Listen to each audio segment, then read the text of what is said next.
Hermanos, buenas tardes a todos. Bienvenidos a la escuela dominical en el Día del Señor. Son la 1 de la tarde aquí en Houston, Texas, Pearland para ser más específicos. Y le damos la bienvenida a todos en este día tan lluvioso, ¿verdad? Que el Señor ha permitido que caigan lluvias, pero lluvias de gracia también. Vamos a orar para poner en manos del Señor la palabra, su palabra, que haga efecto donde Él quiera hacerla y podamos seguir creciendo en el conocimiento de Él. Padre, venimos delante de tu presencia en esta tarde dándote gloria, honra y alabanza. Señor, entendiendo que tú tienes el control absoluto de todas las cosas, Padre. Que absolutamente nada se te escapa, Padre. Que estamos en tus manos. Señor, mira esta confesión que tú has permitido desde hace ya siglos. Ha prevalecido hasta hoy, Padre Santo, para tener a tu iglesia, Señor, mantenerla en la sana doctrina como una herramienta, nunca por encima de tu palabra, jamás, que es inerrante, que es infalible. Deseamos, Padre, en este momento que tú nos guíes en el poder de tu Santo Espíritu, que aclares nuestras mentes, Señor, que nos lleves a un entendimiento en el poder de tu Santo Espíritu, Padre.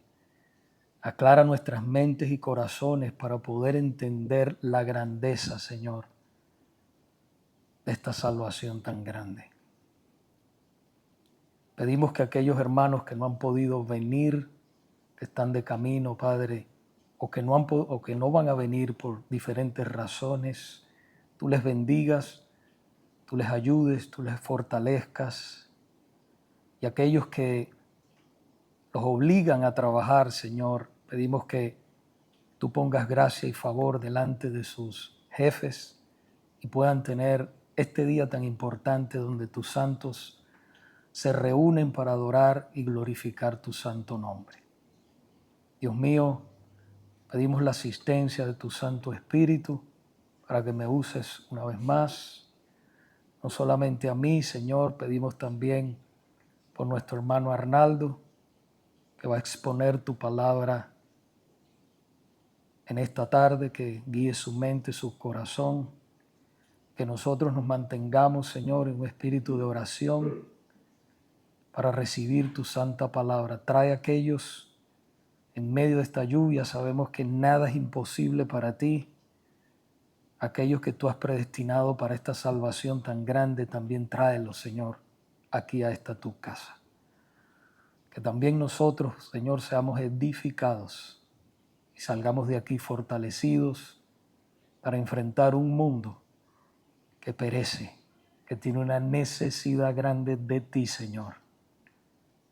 Te pedimos todo esto, Dios mío, en el nombre de Jesucristo nuestro Señor. Amén. Amén. Bueno, hermanos,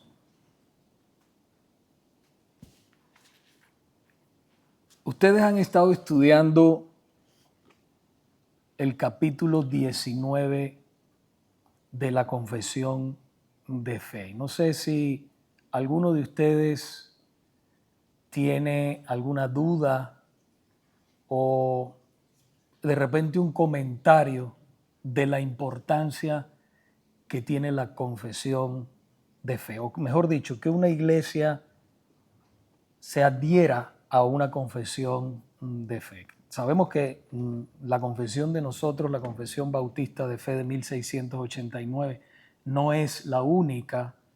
Tenemos la de Westminster, la de Hilbert, creo que se pronuncia así. A veces se me va mi acento. Y los credos y las confesiones precisamente fueron creados para que la iglesia pudiera tener una guía y mantenerse en la sana doctrina. Yo la veo personalmente como una muy buena herramienta, la veo como barreras de protección para la iglesia. Inclusive, si nosotros estudiamos la historia de la iglesia, nosotros podemos ver que muchas iglesias, y aún en el día de hoy, se han desviado porque dicen, nosotros creemos en la Biblia nada más. Bueno, nosotros también creemos en la Biblia nada más. Pero no sé si usted sabía que los testigos de Jehová creen en la Biblia nada más, aunque la Biblia de ellos es diferente. Pero los mormones creen en la Biblia también. Y así usted empieza a escuchar que todos les van a decir que creen en la Biblia. Pero la pregunta está, ¿qué creen de la Biblia? ¿Ok? ¿Qué creen de la Biblia? Entonces, eso es muy importante porque la fe verdadera cristiana siempre ha sido atacada desde los días de nuestro Señor Jesucristo, que caminó aquí en la tierra, a través de la historia de la iglesia, los 18 siglos de la iglesia, 19, 20, 21, el que estamos ya hoy en día. Siempre Satanás ha tratado de distorsionar la sana doctrina. Entonces, es importante, ¿verdad? Nunca tenga en mente que nunca está por encima de la palabra de Dios, que no es, la confesión no es, porque mucha gente se atribula, no, que ustedes tienen otro libro, no. Nosotros tenemos la palabra de Dios. Es simplemente es una herramienta y la vemos como muy buena y nos ayuda a estar centrados en la palabra de Dios. Entonces, dicho todo esto, hermanos, mire, si usted ve, por ejemplo, el credo apostólico, ¿por qué usted cree que se creó el credo apostólico? Todos los credos que se han ido con los siglos creando, ¿verdad? ¿Por qué? Las confesiones, precisamente por eso. Hay un ejemplo muy importante, que no iba a tocar esto, pero el Señor me dirige por aquí, hermano, antes que entremos en la confesión.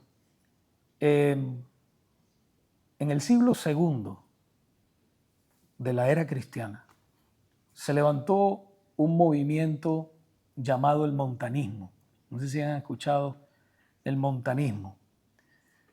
El montanismo lo fundó un hombre, era una herejía, se decían que eran cristianos, pero verdaderamente terminó siendo una herejía. Un hombre llamado Montano. Él empezó a decir que él era la encarnación del Espíritu Santo y que el Espíritu Santo hablaba literalmente por él y que él estaba por encima de las Sagradas Escrituras. Empezó a poner doctrinas en la iglesia, cargas a los hermanos. Por ejemplo, una de las cosas es que las mujeres vírgenes no podían andar si no era con un velo. Si alguien, por ejemplo, cometía un pecado y era excomulgado de la comunión de los santos, o sea, de la comunión de la iglesia, ese hermano o esa hermana que regresaba tenía que hacer penitencia por el resto de sus vidas. Imagínense ese extremo. Después también llamó a dos mujeres, una se llamaba Priscila y la otra Maximilia. Entonces las llamó para que fueran profetisas, o sea, ellas también hablaban en el nombre de Dios.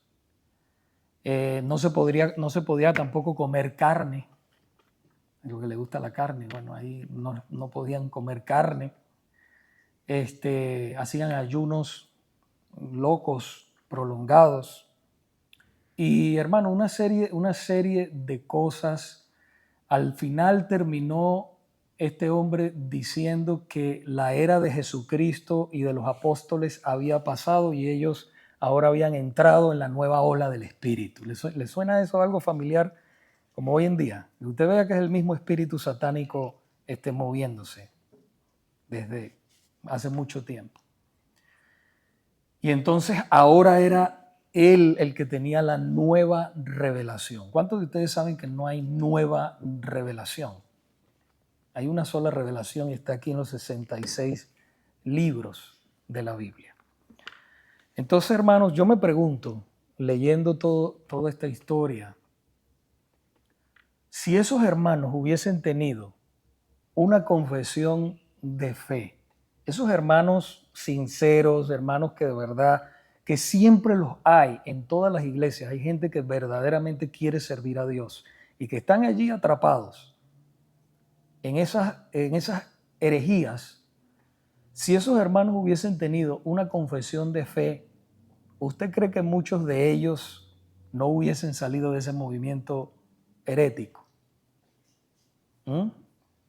Claro que sí, hubiesen salido de allí. Entonces, es importante que nosotros, porque, y más que todo hoy en día, porque tenemos las redes sociales, y uno ve cada barbaridad, hermanos, cada barbaridad que usted dice, no es posible que alguien haga eso. De eso vamos a estar hablando en las próximas semanas, en los sermones, ¿verdad? Si el Señor lo permite. Pero el tener una confesión de fe es sumamente importante para la iglesia.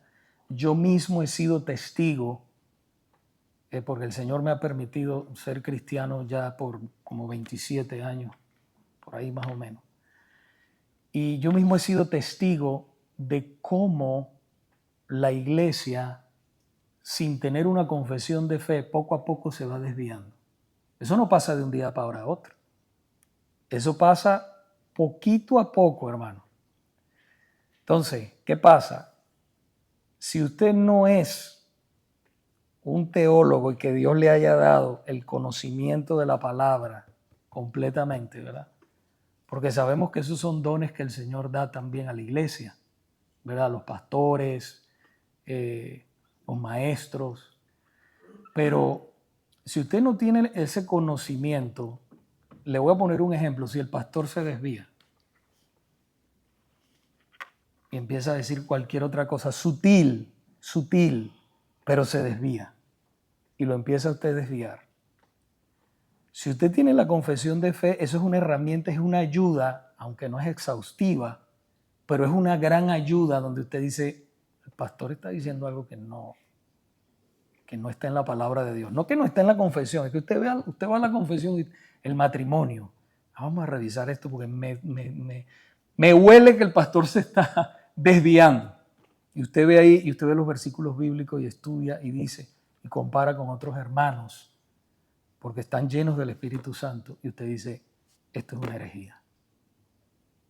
Pero si no tiene nada, yo he visto con mis ojos, como en iglesias, hermano, uno cree una cosa, el pastor cree una cosa, el diácono cree otra, el otro diácono cree otra, el que enseña cree otra.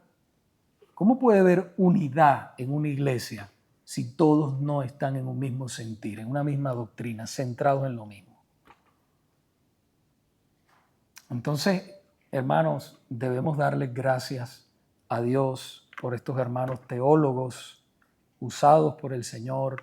Y una vez tuve una situación de una persona que me dijo, no, eso, olvídate de eso, de los demás, Juan Calvino, Lutero, Agustín, olvídate de eso, olvídate de eso. Yo le digo, no, espérate un momento.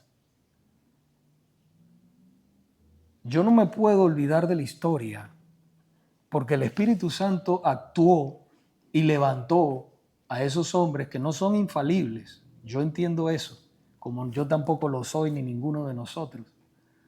Pero si yo estoy estudiando algo y yo comparo con estos hombres que Dios levantó y ellos concuerdan, es muy posible que el que esté equivocado sea yo. Yo puedo decir, no, la revelación mía es nueva. No sé si me siguen lo que les quiero dar a entender. Entonces, la historia de la iglesia es importante, los documentos de la iglesia son importantes, pero nunca están por encima de la palabra de Dios. Pero nos ayudan, hermanos, nos ayudan, porque el cristianismo no nació ayer, o como algunos movimientos han nacido. Por ejemplo, si nosotros vamos al movimiento de los carismáticos, ¿cuándo nació? En 1901. Ahí es cuando nacen ellos, los pentecostales, los carismáticos. Cuando vamos, por ejemplo, los mormones, ¿cuándo nacieron? También nacieron el otro día. Entonces, ahí es donde nosotros necesitamos conocer la palabra de Dios, por supuesto, pero también la historia de la iglesia. Por dónde viene todo, hasta donde nosotros llegamos. Entonces, bueno, hermanos, dicho todo eso, vamos a ponernos en contexto. Si alguien quisiera hacer algún comentario acerca de lo que he dicho en este momento, para agregar, para añadir, es importante. Le pido, hermano José, si por favor acerca el micrófono siempre para que, le voy a agradecer, hermano, para que quede grabado cualquier comentario. Si nadie tiene ningún comentario, entonces comenzamos. Para poder ponernos en contexto, en el párrafo 7 del capítulo 19, y estoy anunciando desde ahora que no me voy a meter en el capítulo 20, eso se lo voy a dejar a nuestro hermano Arnaldo, que continúe con eso porque nos vamos a tardar mucho y yo sé que aquí tenemos mucho que decir. 45 minutos no nos es suficiente, pero para ponernos en contexto, todos tienen la confesión. Levante la mano si alguien no la tiene. Ajá, todos la tenemos. Ok. Estamos hablando, o se ha hablado, el hermano ha hablado, acerca de la ley de Dios. Estamos hablando de los 10 mandamientos que ustedes han estado estudiando con el hermano Arnaldo. Leamos a manera de introducción el párrafo 6. El párrafo 6 dice: aunque los verdaderos creyentes no están bajo la ley como un pacto de obras para ser justificados o condenados por esta, aún así, la ley es de gran utilidad tanto para ellos como para nosotros. Cuando dice para nosotros, perdón, para otros, está hablando de los inconversos. ¿Ok?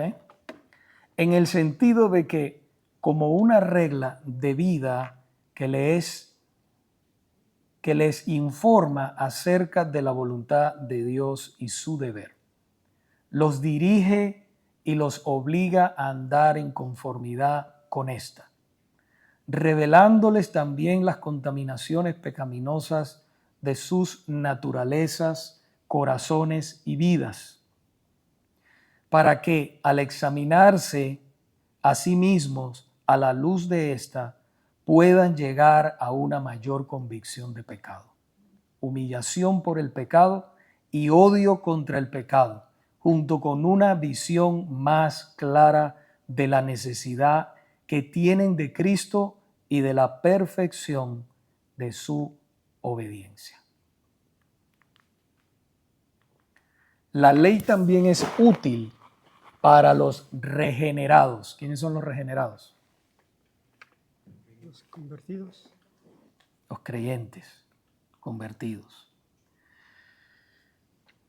Para los cristianos, para restringir sus corrupciones en el sentido de que prohíbe el pecado y sus amenazas sirven, fíjense que dice amenazas, sirven para mostrar lo que sus pecados todavía merecen y qué aflicciones pueden esperar por estos en esta vida, aunque estén libres de la maldición. Escuche, los creyentes genuinos, verdaderos, nacidos de nuevo, están libres de la maldición y del rigor implacable de la ley. Las promesas de la ley también muestran a los regenerados que Dios aprueba la obediencia y qué bendiciones pueden esperar por el cumplimiento de la ley, aunque no como si les debiera por la ley, como un pacto de obras, de manera que hacer lo bueno y abstenerse de lo malo, porque la ley anima a hacer lo uno y disuade, la palabra esa disuade, aparta de lo otro, no es evidencia de que un hombre esté bajo la ley y no bajo la gracia. ¿Okay? Esto es hermoso, hermano. Fíjense, lo que enseña aquí este párrafo es que debemos, a manera, porque yo sé que ustedes han profundizado más con el hermano, pero a manera así de introducción, lo que enseña aquí este párrafo es que debemos obedecer la ley por temor a las consecuencias de la desobediencia y también por el deseo de la recompensa a la obediencia. Dice, pastor, pero estamos bajo la gracia. Sí, pero la Biblia utiliza en todas partes tanto la amenaza como la recompensa. Vamos a probarlo para que usted vea. Vaya a Primera de Pedro, capítulo 3, del versículo 8 al 13. ¿Hay algún hermano que por favor lo pueda leer? Para ver solamente un solo ejemplo. Ahí vemos al principio, vemos el mandamiento y... Ajá. Del 8 al 13, hermano.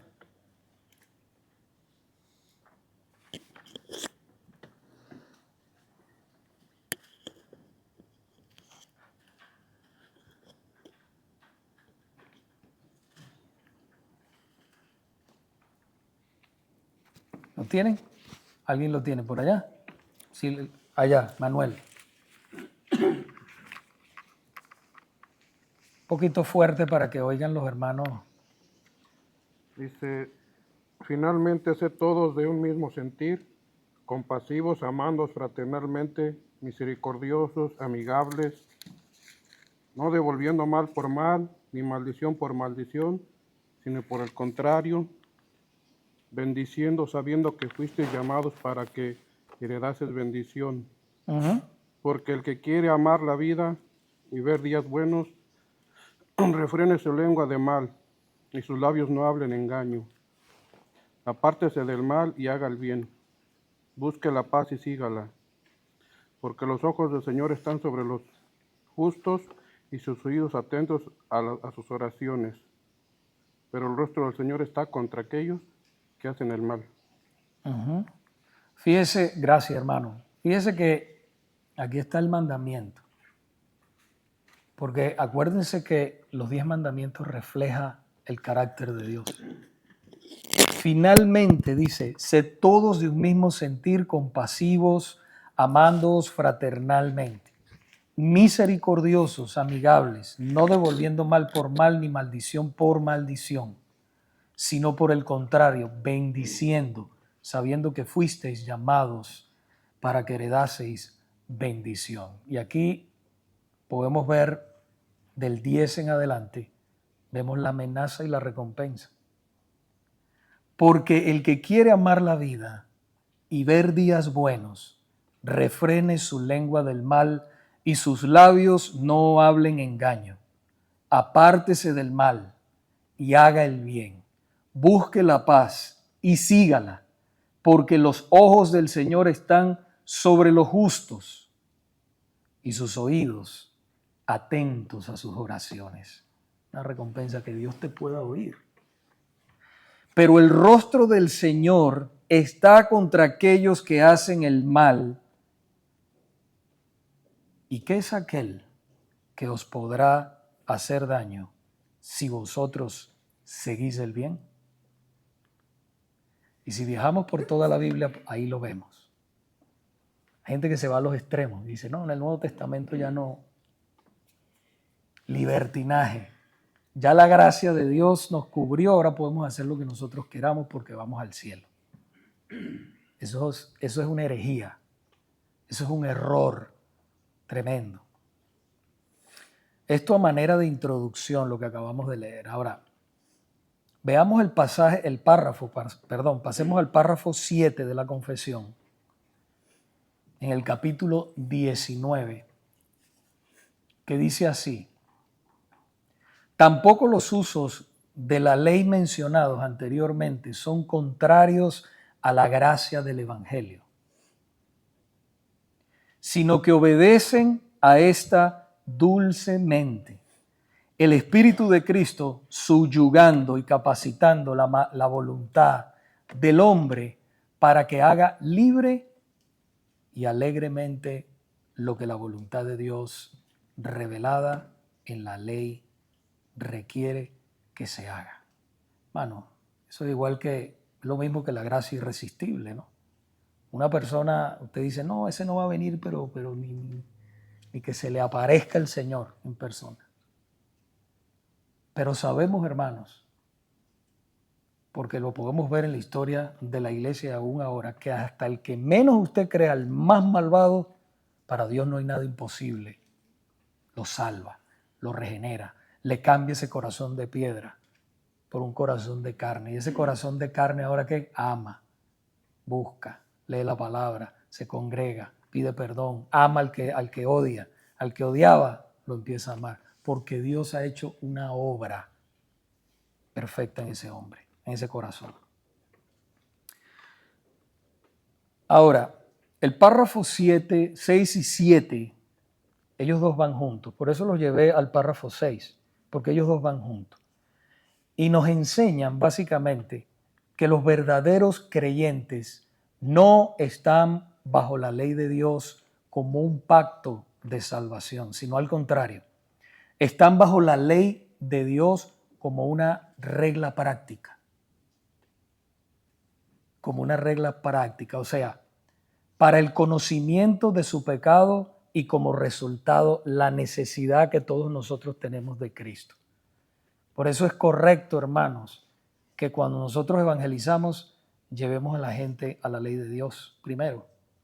Le enseñemos la condición en que ellos están y la necesidad que tienen de Cristo.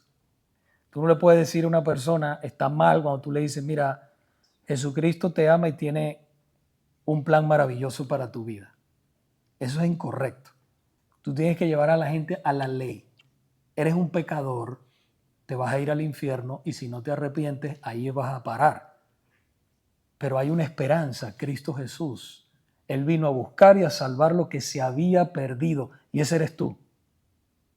Esa es una manera sencilla, ¿verdad?, de nosotros predicar verdaderamente el Evangelio. No puedes estar diciendo que tiene un plan maravilloso para tu vida, eso es una gran mentira, porque si no se arrepiente, ¿verdad?, y recibe a Cristo, la ira de Dios, dice la Biblia en Juan capítulo 3, versículo 36, dice que la ira de Dios está sobre él, y en otras partes también lo dice. A eso vino Cristo, a salvarnos de la ira de Dios, de ir al infierno. Cuando nosotros comprendemos eso, hermano, es que nosotros hacemos cualquier sacrificio por Él, porque todos nosotros íbamos rumbo a la condenación eterna. Hay algunos que se van a los extremos diciendo que ya no están bajo la ley, sino bajo la gracia. Y te dice, bueno, pastor, es que estamos bajo la gracia. Es verdad. Pero el extremo, hermano, es cuando echando todo a un lado, o sea, echando la ley a un lado, la ley de Dios completamente a un lado. Yo he visto eso, que ni se nombran los 10 mandamientos nunca. Es más, yo les he aconsejado, pongan un afiche o un póster de los 10 mandamientos ahí. Acuérdense que esa es la ley moral de Dios. Eso está vigente siempre. Pónganlo en sus casas. Porque eso, la confesión nos enseña, bueno, y la palabra de Dios, por supuesto, que eso refrena el pecado en los incrédulos también, pero también nos recuerda a nosotros, es lo que está hablando este capítulo, la necesidad que tenemos de Cristo y nos señala lo pecador que nosotros somos, porque todavía lo somos, cometemos pecado, pero pecamos menos que antes. Esa es la diferencia, que ahora nosotros pecamos menos que antes. Entonces, estos hermanos se van a los extremos diciendo que la ley de Dios no está vigente y que ya la ley de Dios estamos bajo la gracia y no tenemos ninguna obligación en obedecer los 10 mandamientos o de cumplirlo. Ellos citan, por ejemplo, vaya conmigo al libro de Romanos. Yo sé que tenemos otras citas bíblicas, hay 2 citas bíblicas, creo que es Gálatas Sí, 3:21, Jeremías, tenemos otras citas ahí. Pero hermano, vamos a usarlas como puntos de apoyo, pero yo quisiera ir a la carta a los Romanos. Váyase al capítulo 6. Váyase al capítulo 6. Romanos capítulo 6. Ajá, quédese ahí en el capítulo 6. Vaya al versículo 14. Normalmente se cita esto. Usted sepa algo. Hay una regla que un texto fuera de contexto distorsiona todo. ¿Ok? Así se han formado muchas religiones falsas, donde agarran un texto y de ahí esto es lo que dice el Señor. No, debemos ver el contexto para entender bien el texto. Ellos citan, por ejemplo, Romanos capítulo 6, versículo 14, porque el pecado no se enseñoreará de vosotros. Estoy leyendo de la Reina Valera. Pues no estáis bajo la ley, sino bajo la gracia. Ahí está, pastor. Ahí está. Es verdad que estamos bajo la gracia, pero debemos ver, como les decía, este versículo en su contexto con los demás versículos para poder entenderlo bien y no irnos a los extremos. Este versículo aparece, si usted se da cuenta, en medio de todo ese capítulo 6, que llega desde el versículo 1 hasta el versículo 23. Y aquí está este importante versículo bíblico, ¿verdad? La gran afirmación del apóstol Pablo es que el pecado no puede de ninguna manera dominar o controlar la vida del verdadero creyente. Y mire que dije del verdadero creyente, no de un religioso. Por eso muchas veces nosotros vemos personas que se dicen ser cristianos. La gente dice, no, pastor, pero no juzgue. No, pero la palabra dice que juzguemos con justo juicio. Podemos juzgar con justo juicio. Pero muchas veces vemos, porque esto sucede, personas que aún siendo miembros de la iglesia, ¿verdad?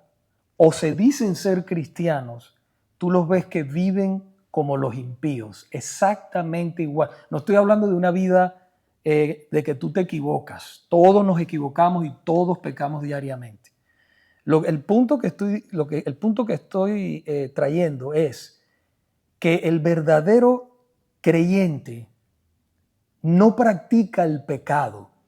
La carta de la primera de Juan, capítulo 3, si vamos al 6, 7, 8, 9. Porque la simiente de Dios permanece en él y no puede pecar porque es nacido de Dios. La simiente es la presencia de Dios, el Espíritu Santo. Esa presencia permanece en ese hijo o en esa hija de Dios. Y no es que no falla, sino que ya no practica el pecado como antes. Esa es la diferencia. Por eso es verdadero cristiano. Pero otra persona se confunde, pero mira, es cristiano. Ay, pero yo lo veo ahí que está predicando o está haciendo esto o dirige los signos. Pero mira cómo vive como un impío, igualito. Yo no veo, hermano, y sabe una cosa, no es solamente el cristiano el que se da cuenta. Los inconversos se dan cuenta. Ellos saben si usted es cristiano o no. Ellos lo saben. Somos carta abierta al mundo. Vaya ahí a Romanos, pero vaya al versículo 1, 6, 1 y 2. ¿Qué pues diremos? ¿Perseveraremos en el pecado para que la gracia abunde? En ninguna manera. En ninguna manera.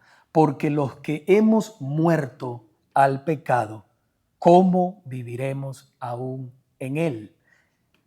El cristiano está muerto al pecado y ya vamos a ver por qué. Ya el deseo suyo no es pecar. Ahora, si usted se descuida, usted va a terminar. Si usted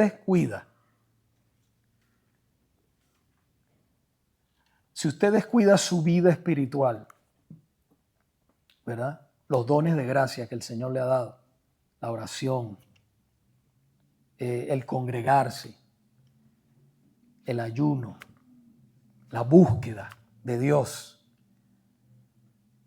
el estudio de la palabra. Olvídese que usted va a ser un mal testimonio, así sea salvo, pero va a ser un mal testimonio, hermanos, para el cuerpo de Cristo.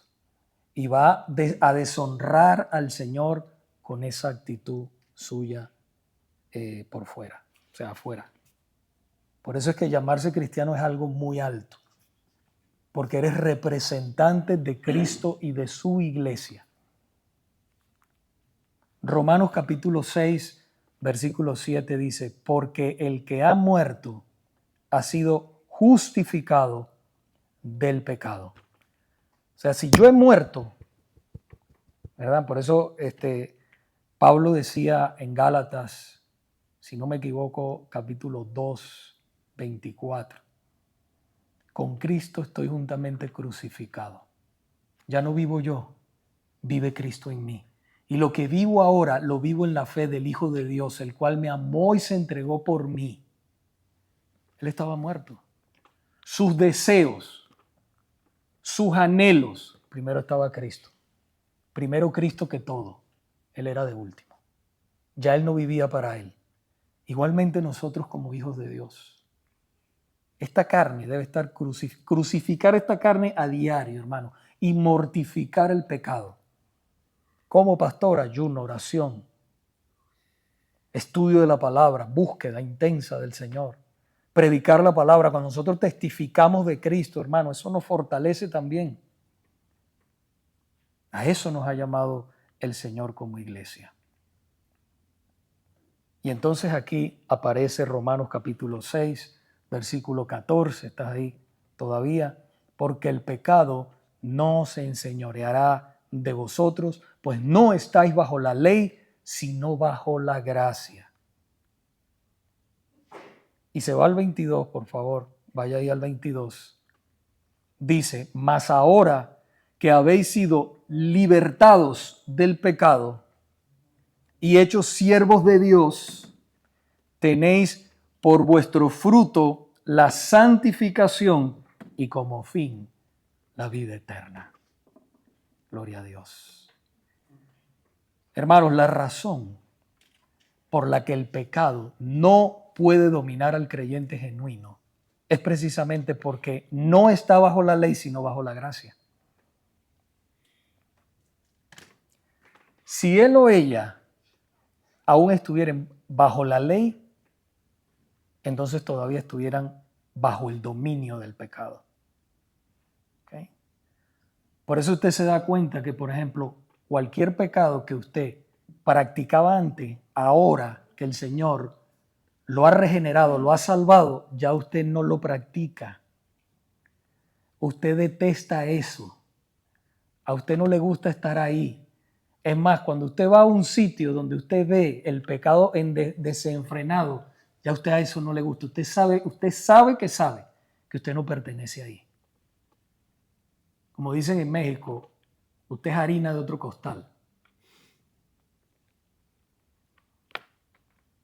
Ya a usted no le gusta. Y si cae, por error le duele. Hermano, yo lo he visto en mi propia vida, lo he visto en la vida de otros hermanos. Hermano, usted sufre cuando usted ofende al Señor. Usted lo sufre.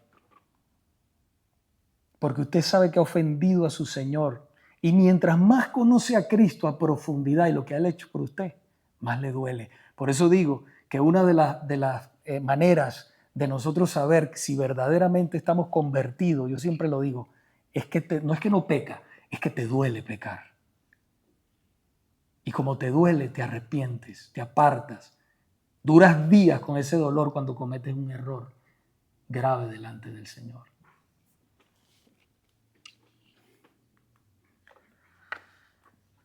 El problema que nosotros, cuando no entendemos, aquí pasa el conflicto, ¿qué es o qué significa estar bajo la ley y estar bajo la gracia? Radica en esa palabra bajo. La palabra esa bajo es clave. Estar bajo la ley significa estar o tener la obligación de cumplir todo, fíjese que dije obligación, de cumplir todos los mandamientos perfectamente o morir. A causa de la caída de Adán, hermanos, y de nuestra caída en él, eso lo hemos estudiado también los miércoles. Él en este pacto, allí no hay esperanza ninguna. En el pacto de la ley no hay esperanza ninguna, porque nadie puede cumplir a perfección los 10 mandamientos o la ley de Dios. Vaya un poquito adelante a Romanos capítulo 3. Capítulo 3, Romanos capítulo 3, versículo 23. Dice, por cuanto todos pecaron y están destituidos de la gloria de Dios. ¿Ve? La ley nos acusa. La ley nos dice que estamos mal. La ley es nuestro ayo, como dice la carta a los Gálatas. Ayo era un esclavo en aquella época, y ese esclavo estaba encargado de la educación de los niños. O sea, era un maestro. El ayo es un maestro que nos lleva, o sea, la ley se refiere, la ley nos lleva a Cristo. Yo no puedo cumplir los 10 mandamientos. Pero la ley de Cristo sí. Siga conmigo adelante para que vean. Mire la diferencia de estar bajo la gracia. Con la ley estamos condenados. La ley nos condena. Pero estar bajo la gracia, esto significa estar bajo los términos o las condiciones de un nuevo pacto que otorga vida eterna al pecador arrepentido sin que él o ella hayan tenido una obediencia previa y perfecta a la ley. ¿Ve la diferencia? Que así con todos sus errores y como usted era, el Señor lo salvó por su gracia. Pastor, ¿por qué?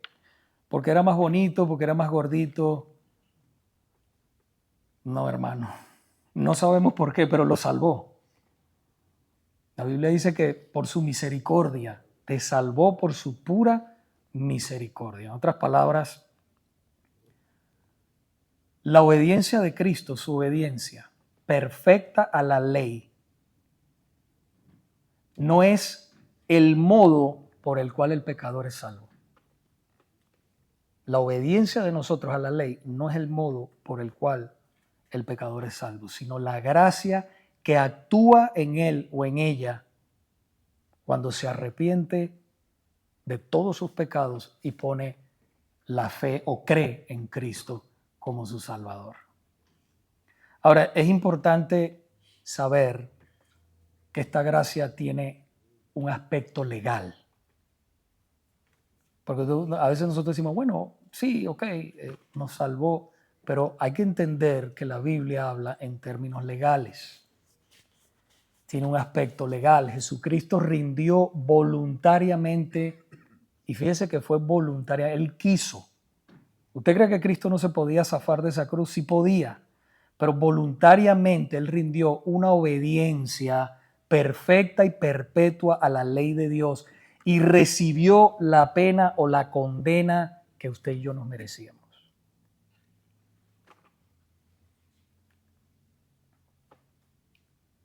Así que no puede haber gracia sin cumplimiento de la ley. El Señor cumplió la ley. El Cordero inmolado, perfecto, único, hizo ese sacrificio perfecto por su pueblo. Así que el creyente genuino llega al mayor grado de santidad por la gracia que le otorga el Señor Jesucristo en el momento de esa conversión. Así usted no se sienta santo, es santo. La Biblia dice que es santo. ¿Qué significa santo? Separado. Separado para Dios. La palabra del Señor nos dice que Él nos ha trasladado del reino de las tinieblas al reino de su amado Hijo. Que debemos buscar la santidad, como dice Primera de Pedro 1:16. Sí, sean santos, así dice el Señor. Sean santos porque yo soy santo.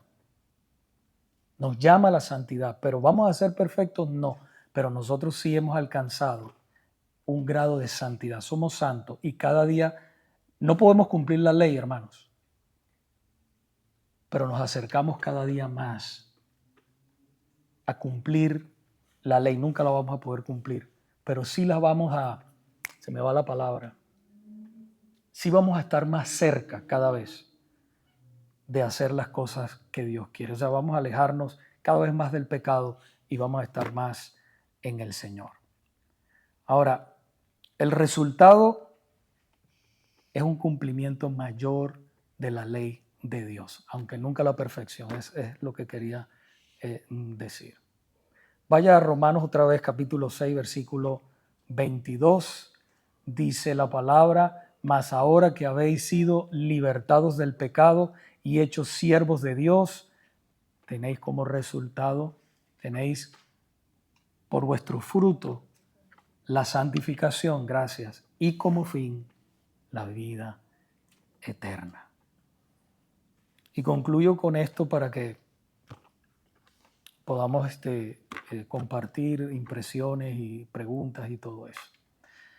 Estar bajo la gracia en vez de estar bajo la ley. No se trata de estar libres de la ley de Dios, sino comprometidos con la ley de Cristo. Nosotros estamos comprometidos por la ley de Cristo. Y esa ley es por fe. Y ella busca cumplir, aunque nunca la perfección, la ley de Dios, o sea, los 10 mandamientos. Vamos a leer Romanos capítulo 5, versículos del 18 al 19, y con esto concluimos. Dice así la palabra del Señor: así que, como por la transgresión de uno vino la condenación a todos los hombres, de la misma manera, por la justicia. Cuando está hablando aquí, por la transgresión de uno, está hablando ¿de quién? De Adán, correcto. La condenación vino a todos los hombres, por eso todos nacemos en pecado y necesitados de Dios, necesitados de un Salvador. De la misma manera, por la justicia de uno, ¿quién es ese uno? Cristo.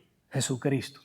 Vino a todos los hombres la justificación de vida. ¿A todos los hombres? ¿A todos? Correcto, exactamente. A los escogidos, y que ellos, por supuesto, en el tiempo del Señor se van a arrepentir. Serán llamados. Muy bien, hermano. Y el 19 dice: porque así como la desobediencia de un hombre, los muchos fueron constituidos pecadores, así también por la obediencia de uno, que es Cristo, los muchos serán constituidos justos. Amén. Amén. Hermanos, unos 5 minutos para comentarios, preguntas. Si alguien, ¿verdad que estamos? Bueno, es bueno haber dejado claro lo de, en este capítulo acerca de la ley, que no quiere decir de que ya nosotros no le rindamos obediencia a la ley, sino estamos bajo una gracia, y una gracia por la que se nos fue dada, no fue que nosotros la alcanzamos. Correcto. Fue un regalo de Dios. Uh-huh. Y junto con ese regalo vino la obediencia completa y total imputada de Cristo hacia nosotros. Uh-huh. Por eso es que la gracia, entender la gracia, es liberadora, es esa posición de acercamiento sin presión a Cristo, porque ya no se nos demanda esa obediencia, y esa obediencia está puesta en nosotros por la obra de Cristo. Correcto, eso es importante lo que dice el hermano, que esa obediencia está puesta ya en nosotros. O sea, ahora nosotros obedecemos libremente, o sea, no somos esclavos del pecado. Antes nosotros no podíamos obedecer por más que queríamos al Señor, pero ahora sí. Y de hecho no queríamos. De hecho no queríamos, de hecho nos gozábamos en ese pecado, pero aunque hubiésemos querido no podíamos.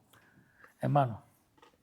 No, quería decir también que la ley, en su contexto que Dios nos dio, muestra la naturaleza de él, que es la santidad. De ahí que nosotros se nos llama a santidad también. No es lo que dice el hermano Arnaldo y lo que está revelado. La ley, ahora, en el estado de gracia que estamos, no tenemos nosotros que orar la ley para la salvación, sino nosotros obramos porque somos salvos. Por eso es que esas obras de la ley nosotros se nos ha dado en Cristo, por la gracia en Él, para que nosotros entonces pudiéramos cumplir. Y ese es el cambio. Dios hizo un cambio ahí, ¿entiendes? Y para eso es el cambio de corazón. Claro. Y la cumplimos en Cristo. En Cristo. En Cristo. Porque Él la cumplió por nosotros. Sí. Porque a veces yo he hablado con cristianos que quitan la ley. Dicen, no, nosotros estamos bajo la gracia. He hablado, y ahora es la ley. No estamos bajo la ley, pero no es así. La ley no ha sido quitada. Correcto. Es así. Hermano Manuel. Hablando de un comentario sobre lo que hay unos que dicen que porque no estamos bajo la ley, sino bajo la gracia podemos ser.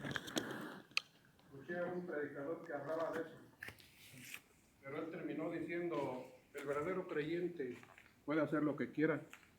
La diferencia está en que cuando uno es nacido de nuevo, ya no está bajo la ley, sino bajo la gracia, lo que más desea y quiere es hacer la voluntad de Dios. Eso es el verdadero creyente.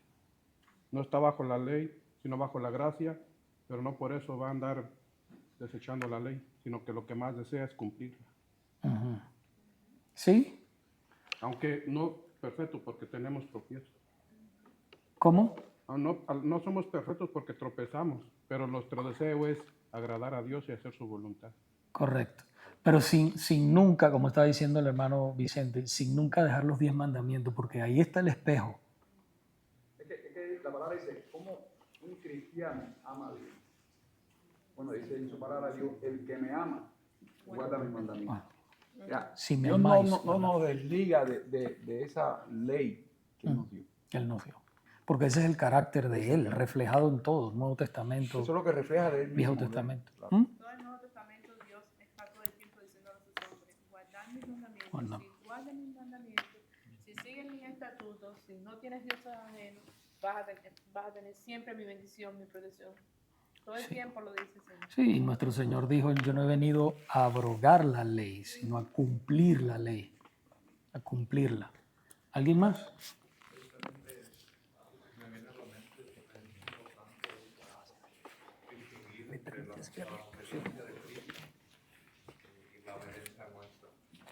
La obediencia de Cristo ganó nuestra justicia. Así ¿verdad? es. Y nuestra obediencia no nos gana ninguna justicia, ¿verdad? Pero sí es para un bien, como estábamos viendo ahí. Sí, exactamente, hermano. Muy bien. Gracias, hermano. ¿Alguien más quisiera decir algo? ¿No?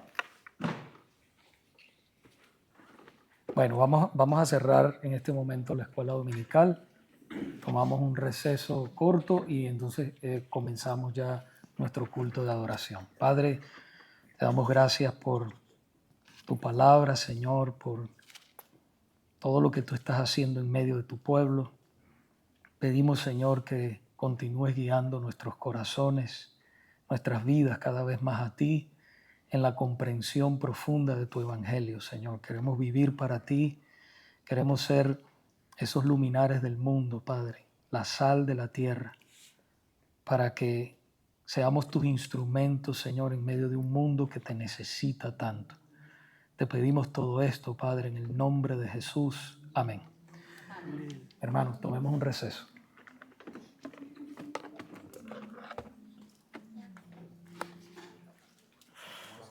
La ley es don por la carne. Ella no se va a someter a la